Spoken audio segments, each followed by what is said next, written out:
Sabe aquela história de uma descoberta que acontece quase sem querer e de repente muda o mundo para sempre? Pois é. Hoje a gente vai mergulhar na história de um experimento que, por acaso, derrubou uma teoria de séculos e deu pontapé inicial para a era moderna da química. Para a gente começar, vamos pensar um pouco em algumas coisas do nosso dia a dia. Coisas que, à primeira vista, não têm absolutamente nada a ver uma com a outra. Pensa, por exemplo, nos medicamentos que salvam tantas vidas, como a penicilina. A produção dela em massa, que foi uma das maiores contribuições da química para a humanidade, só aconteceu porque ela é uma substância orgânica. Agora, vamos para os plásticos e polímeros.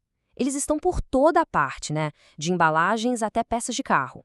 São essas moléculas orgânicas gigantes que, basicamente, definem a vida moderna. E as nossas roupas? Pois é, desde o algodão, que é natural, até as fibras sintéticas como o poliéster e o nylon, a química orgânica está literalmente nos vestindo. Tá, mas e aí? Qual é a ligação entre remédios, plásticos e tecidos? Será que existe um único elemento que é a base de tudo isso? A resposta para essa pergunta está no coração da nossa história de hoje.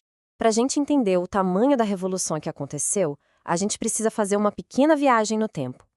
Vamos voltar lá para o final do século XVIII, começo do XIX. Naquela época, a ciência tinha uma visão bem diferente do mundo. Naquele tempo, os químicos viam um mundo dividido em dois. De um lado, você tinha os compostos que vinham de minerais, do mundo inanimado. Do outro, as substâncias que vinham de organismos vivos, plantas e animais. E essas pareciam ter propriedades completamente diferentes, muito mais complexas. Essa ideia ficou conhecida como a teoria do vitalismo. A crença era bem simples. Só os seres vivos, com sua força vital, poderiam produzir compostos orgânicos. Achar que dava para criar um desses em laboratório? Impossível! Era uma verdade absoluta na época. Só que, como a gente sabe na ciência, às vezes uma teoria que parece uma fortaleza de pedra pode desmoronar por causa de um único resultado inesperado. E foi exatamente isso que aconteceu. Guarda bem esse ano, 1828. Até aquele momento, o vitalismo reinava absoluto. Sintetizar um composto orgânico a partir de matéria não viva era literalmente considerado impossível. Foi aí que o químico Friedrich Weyler, enquanto aquecia cianato de amônio, um composto totalmente inorgânico, mineral, produziu sem querer cristais de ureia. Ureia, uma substância orgânica encontrada na urina. Ele tinha acabado de criar o orgânico a partir do inorgânico. Esse pequeno experimento foi a faísca que derrubou tudo. É bem como a citação diz, foi como um castelo de cartas desmoronando.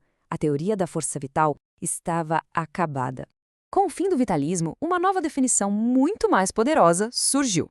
A química orgânica não era a química da vida, era, na verdade, a química de um único elemento, o carbono. Ok, mas por que o carbono? O que esse elemento tem de tão especial para ser o pilar de milhões de compostos diferentes? A resposta está na superpotência do carbono. Ele é tetravalente.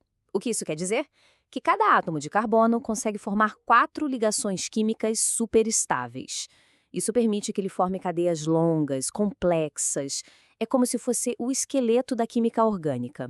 E essa versatilidade é simplesmente incrível. O carbono pode se ligar só com hidrogênio para formar moléculas simples, como o metano, mas também pode se juntar a outros elementos, como o oxigênio, e criar substâncias com propriedades totalmente novas, como álcool e o ácido acético.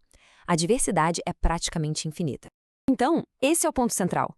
Ao quebrar a barreira entre o inorgânico e o orgânico, Wöhler, na verdade, abriu as portas para que a gente pudesse começar a criar um universo inteiro de novas substâncias em laboratório.